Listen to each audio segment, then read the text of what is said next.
سلام به همه، امیدوارم حالتون خوب باشه. توی این قسمت میخوایم یک موضوع جذابی رو صحبت کنیم. تا حالا شده با خودتون فکر کنید که یک ابزار و یک برنامه خیلی بزرگی مثل گوگل داکس چجوری داره مدیریت میکنه که آقا این کاربر من الان ویور این داکمنه، این کاربر ادیتوره، این کاربر اونره، این کاربر و رول های مختلفی که برای هر داک میتونه هر شخصی داشته باشه. یعنی شما اینفینیت نامبر آف یوزرها رو دارید، بی نهایت یوزر دارید و بی نهایت حالا هر کسی میتونه حالت خاصی رو نسبت به یک داکیومنتی داشته باشه.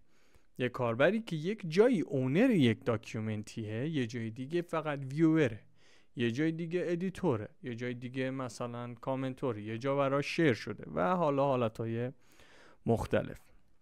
خب طبیعتا اینم برای گوگل مسئله‌ای بوده تا وقتی که یک پیپر اینا منتشر میکنن به اسم گوگل زنزیبار. امروز میخوایم راجع به گوگل زنزیبار صحبت کنیم و ایمپلمنتش رو توی اوپن اف جی ای ببینیم و ببینیم اوپن اف جی ای چیه که در حقیقت یک نمونه اوپن سورسی از خود زنزیباره و بر اساس همون پیپر نوشته شده ولی کار ما رو راه میندازه. فوق العاده است.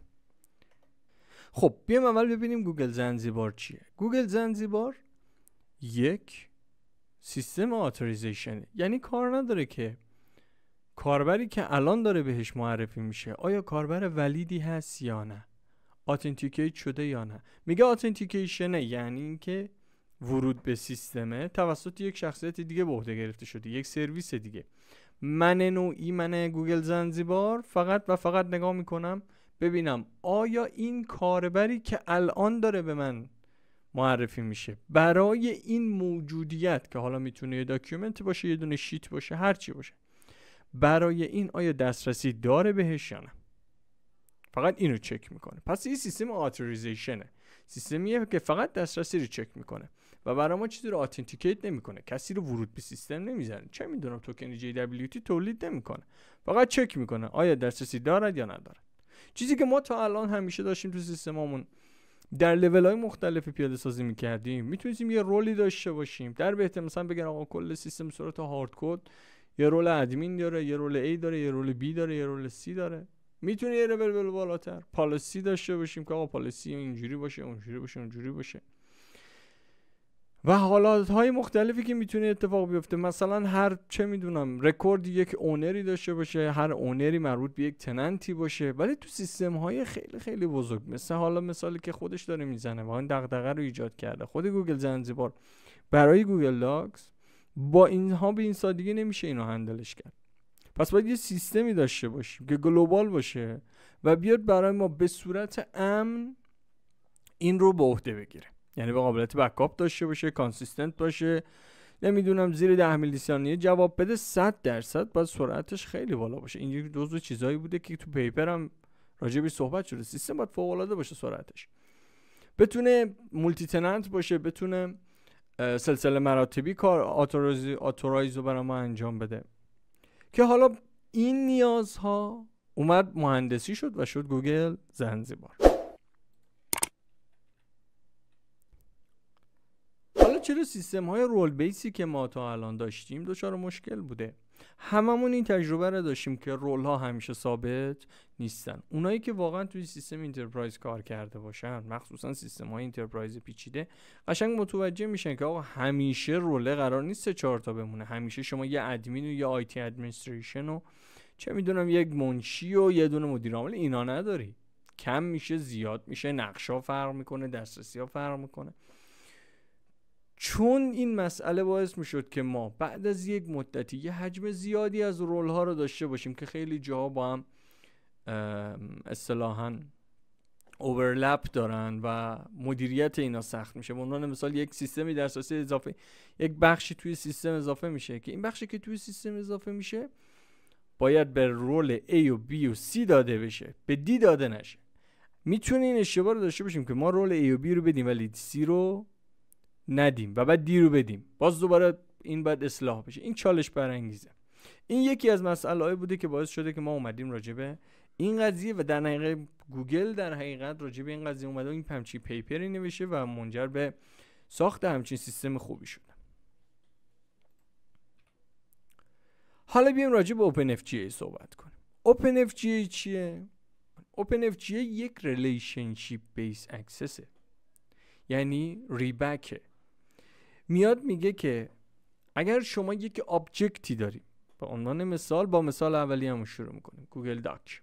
اگر شما یک آبجکتی داری، این آبجکت چه ریلیشنی داره با چه کاربری؟ در نتیجه پس ما یک یوزری داریم، یک نوعی داریم که این یک ریلیشنی داره به یک آبجکتی که حالا میتونیم بگیم 2 تا نوع داریم که اینها یک ریلیشنی بینش داره. ابزار اوپن سورس فوق العاده است، یعنی کار باهاش خیلی راحته. الان نمونه میبینیم، با هم داکرش میاریم بالا. اگر خواستیم داکرش رو بیارید بالا، میتونید خیلی راحت با OpenFGA بیارید بالا و روی پورت 3000 یه پلیگراوند به ما میده که الان پلیگراوندشو با هم میبینیم. تو مثالی که ما الان میخوایم بزنیم اینه، ما اومدیم دقیقاً همون سیستم داکیومنتی که داشتیم رو برای استور یوتیوب. پس مثلا اول ما یک چیز داریم به اسم استور اینجا همون تننت ما، یعنی سیستم به طور پیش‌رو از خودش مولتی تننت. این فوق العاده است، بدون هیچ تغییر خاصی ما میتونیم این سیستم تو سیستم خودمون پیاده سازی کنیم. جدای از این سیستم میتونه حجم خیلی زیادی از دسترسی ها رو کنترل کنه. حتی اگر شما در لول شبکه بخواید این کار رو انجام بدی، اگر پروتکل رو ساپورت کنه خیلی راحت میشه اینو چکش کرد. پس ما یک استوری داریم. این استور ما که اینجا حالا اسم گذاشتیم یوتیوب، 2 تا نوع داره. میگه 2 تا نوع داره که این نوع یکیش یوزره و یکیش داکیومنت. این داکیومنت ما میتونه ویو بشه، ادیت باشه، اونرش کسی باشه، دلیت بشه، شیر بشه و حالا مثلا کن ادیت داریم که این اگر ارتباط رو نگاه بکنیم میبینیم کیا میتونن این رو ادیت کنن، کسی که ادیتوره و یا کسی که اونره. کی میتونه دلیت کنه؟ کسی که اونره. کی میتونه ببینه؟ بگم بالاتر بکشمش، کسی که ویووره، کسی که اونره و کسی که ادیتوره. پس یه مپ خیلی قشنگی اینجا داریم. این مپ چجوری تولید میشه؟ با یک زبون ساده به اسم خود DSL. البته این که جیسون هم ساپورت میکنه ولی DSLش اوکی تر. یه بار نگاه بکنیمش میبینیم که میگه آقا مدلش اسکیما مدل 1، من یه تایپ یوزر دارم میشه این. اگر من بیام اینجا بگم یه تایپ یوزر مثلا 2 دارم، اینجا یوزر 2 اضافه میشه. برگردونیمش این رو ادامه میدیم. حالا داکیومنت، حالا یه تایپ داکیومنت داریم اینجا که این تایپ داکیومنت میگه یه سری ریلیشن داریم. دیفاین میکنیم چند تا چیزو. یک، اونرش میتونه یوزر باشه، ادیتورش تایپ یوزره، ویورش هم تایپ یوزره. ارتباطات بین اینایی که کسی که میتونه ویو کنه این رو یا ویوره یا ادیتوره یا اونره. کسی که میتونه ادیت کنه یا ادیتوره یا اونره. کسی که میتونه دلیت کنه یا اونره یا نه اونره. و کسی که میتونه شیر کنه، ادیتور و اونر میتونه این رو شیر کنه. یه سری دسترسی ها میده برای کوئری زدن و تاپل درست کردن اینها که ما این رو میخوایم بریم توی ایمپلیمنتیشن ASP.NETش ببینیم. توی مثالی که اینجا میخوایم بزنیم، اول کد رو یک نگاه کوچیکی بکنیم. یه کد خیلی ساده است، هیچ چیز خاصی نداره. اومدیم دقیقاً همون مسئله گوگل داکس رو خیلی ساده برای خودمون دموش کردیم، یعنی چیز خاصی در نظر نگرفتیم. ایشون میتونه یک داکیومنتی بسازه، شیر کنه، ویو کنه که الان میخوایم با هم اول دموی این رو ببینیم و بعد کد رو با هم یک بررسی بکنیم.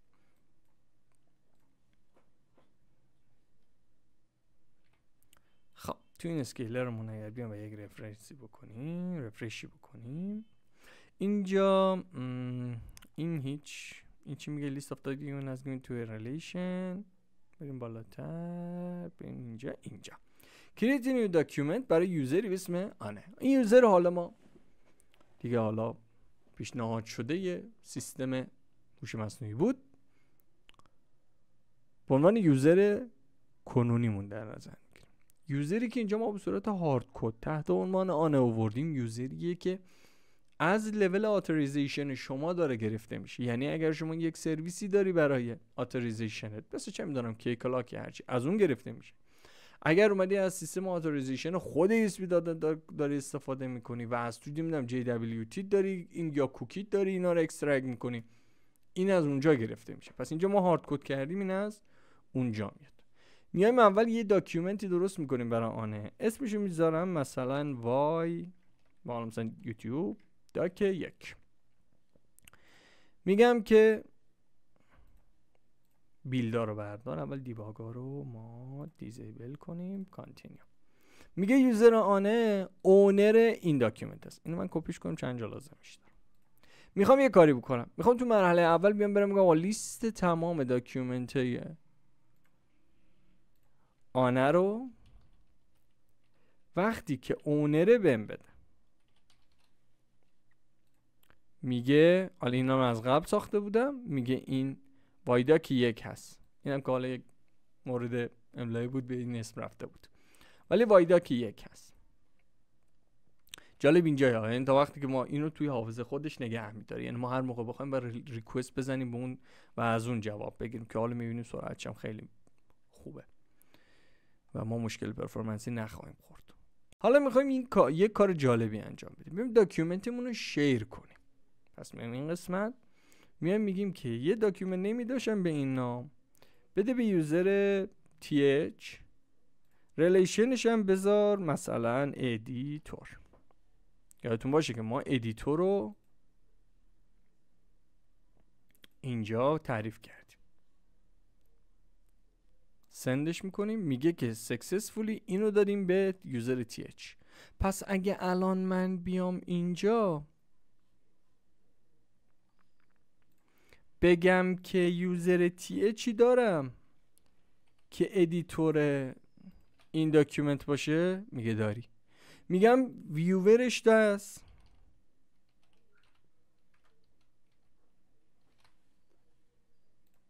میگه نیست. این ایراد داره دیگه. پس من اینجا تو دسترسیم باید بیام بگم که can view can viewش هست ولی ویورش نیست، یعنی میتونه ببینه ولی رول ویور نداره. بگم اونرش چی؟ خب طبیعتا میگه اونرش هم نیست. میگیم که آقا داکیومنت های th رو واسه رول ادیتور به من بده. میگه اینه. میگم واسه رول ویور چی داری؟ ویور چی داری؟ میگه هیچی ندارم. پس اینجا من یه ایرادی دارم یعنی این ایراد از سمت من. اینجا باید داکیومنت اینو نگاه کنم ببینم ایرادش چجوریه. و اینا کسی که ادیتور باید ویورم باشه، توی این کن ویو باید قرار بگیرم. حالا این نکته اینه که تستش کرده بودم، این تیکر تست نکردم. حالا میتونیم ریووک کنیم، بگیم که کدوم داکیومنتمون حالا شیره برای کدوم قسمت. حالا بیایم کدو با هم یه بررسی بکنیم. کدو توی این قسمت اگر بخوایم بررسی بکنیم میبینیم که خب یه اوپن ای پی آی ساده است. من گفتم که بره از اینجا بگیره یا 80-80 بزنه که خب حالا تو اپ ستینگمون هم 80-80. ببینیم که کیفیت بره بالا. اینجا کلاینتشو میسازه توی اوپن FGA سرویس و اینجا اومدیم اینیشیالایزش کردیم این رو، استور و مدل رو، که حالا من استور آیدی و مدل آیدیمو اینجا گرفتم. از کجا گرفتم؟ از این قسمت. اینجا میشه اتوریزیشن مدل آیدی، اینجا میشه استور آیدی. اینا رو میگیرم میذارم اینجا که مثلا بره از استور خودش برداره. البته امکان این که از با طریق ما استور بسازیم و اینها هستش. واسه حالا دمو هستش ما اینو فقط در همین لول اوکیش کردیم. چند تا اندپوینت ساده دارم، داکیومنت رو دارم که میگم واسه یوزر فلان ریلیشن اونر رو واسه داکیومنت فلان برام من بساز. فقط ریلیشن میبینه، یعنی کار نداره اینجا من اسم گذاشتم داکیومنت، شما اینجا مثلا میتونی بذاری چه میدونم رسید انبار، براش فرقی نمیکنه، فقط چک میکنه یوزر فلانی میتونه ادیت کنه فلان رسید انبار یا نه. همین. اینجا من داکیومنت نیم گذاشتم، شما آیدی بذارید. اونور ما اسم آنه رو مثلا گذاشتیم، تی چه گذاشتیم، آیدی رو بذارید. مسئله خاصی نیست. اگر شد حالا مثلا ریترن کن کرییتد و اینا رو. تو شیر هم همین حالت، چک هم همین حالت، لیست داکیومنت هم همین حالت، آن شیر هم همین حالت. اما این نکته اینجا الان وجود داره. نکتهش اینجایه که باید به ازای هر دفعه‌ای که میخوایم ما چیزی رو چک بکنیم قطعا از لول حالا اوپن اف جی مون دسترسی بپرسیم. یعنی میگم آقا این دسترسی داره، ITH الان میخواد این داکیومنت ببینه دسترسی داره یا نداره. اینو باید هر دفعه ازش بپرسیم و خب سرویسش هم همینجاست. و موقعی هم که سرویس رو طراحی کردن که اگر میلیاردها ریکوست هم براشون بدون هیچ مشکلی پاسخگو باشه. کلا مسئله فاین گرین اکسس ها، فاین گرین اتوریزیشن، همین FGA که ما اینجا داریم میبینیم فاین گرین اتوریزیشن، کلا لول آف فاین گرین اتوریزیشن الان خیلی داره بولد میشه. الان گیت هاب هم میبینیم که داره میگه اگر تو توکنی داری میزنی میتونی برام تیک بزنی که بگی مثلا دیگه من مثلا به 3 تا گزینه 1 و 2 و 3 نمیدم تو انتخاب بکنی، برو بذار مثلا ارتباطاتشو با این ریپوزیتوری تعیین کن، من بهت یه دونه توکن اونجوری میدم. فاین گرین اتوریزیشن ها یک چیزیه، اومدن یک دغدغه‌ای رو رفع کنن به گونه‌ای که تا ریزترین لول اتوریزیشن رو با پرفورمنس بالا بتونیم بررسی کنیم، بتونیم اطمینان حاصل کنیم و بتونیم راحت مودیفای کنیم. یعنی فردا اگر قرار شد یک تایپ جدیدی بیاد مثلا به اسم تایپ مثلا یوزر داریم، داکیومنت داریم، مثلا ماشین بشه، به همین راحتی ما یه تایپ ماشین توی این استور اضافه کنیم. فردا از چند دقیقه دیگهش بشه یعنی از موقع سیو بزنیم میتونیم از تایپ ماشین استفاده کنیم. مدیریت اینها خیلی راحت میشه. پس ما پرفورمنس رو داریم، اینها میتونه خب در دیتابیس های مختلفی باشه. پوستگرس ساپورت میکنه اینجا، این مموری مای اسکیل ساپورت میکنه، اسکیل سرور ساپورت میکنه، یه لول چند لول کشینگ حرفه‌ای داره خودش درون خودش و میتونه حالا با کش های اکسترنال هم ارتباط بگیره. پس در نتیجه ما مسئله پرفورمنس هم نخواهیم داشت. ما اجایلیتی رو داریم، پرفورمنس رو داریم، سکیوریتی رو داریم. این لول اتوریزیشن نحویه که ما قطعا در آینده باید برنامه ها رو اینجوری اتورایز کنیم و اتوریزیشن رو صرفاً به رول های هارد کد شده یا در بهترین حالات ممکن کد هایی که خودمون داریم میزنیم اعتماد نکنیم، چون اونها قابل اشتباهن. میشه مثلا اشتباه کد زد، میشه تغییراتی انجام داد، جایی رو خراب کرد. ولی اگر اینجوری باشه قطعاً خیلی خیلی خیلی امن‌تره و اشخاصی که کاملا میدونن دارن چی کار میکنن این رو آماده میکنن و دیولوپرها و حالا آیتی من ها و هر کسی که دیگه میخواد از این استفاده بکنه به راحتی میاد از این استفاده میکنه. به طور کلی سعی کنیم توی این ویدیو یک معرفی راجع به OpenFGA داشته باشیم، Open Fine Grain Authorization، که میتونه خیلی خوب به ما در برنامه هامون کمک کنه. اگر از این ویدیو خوشتون اومد لایک و سابسکرایب یادتون نره. مطالب خیلی جذابی خواهیم داشت در آینده و منتظر هستم که کامنتاتون رو ببینم و اگر سوالی دارید توی کامنت ها حتما بپرسید. دمتون گرم.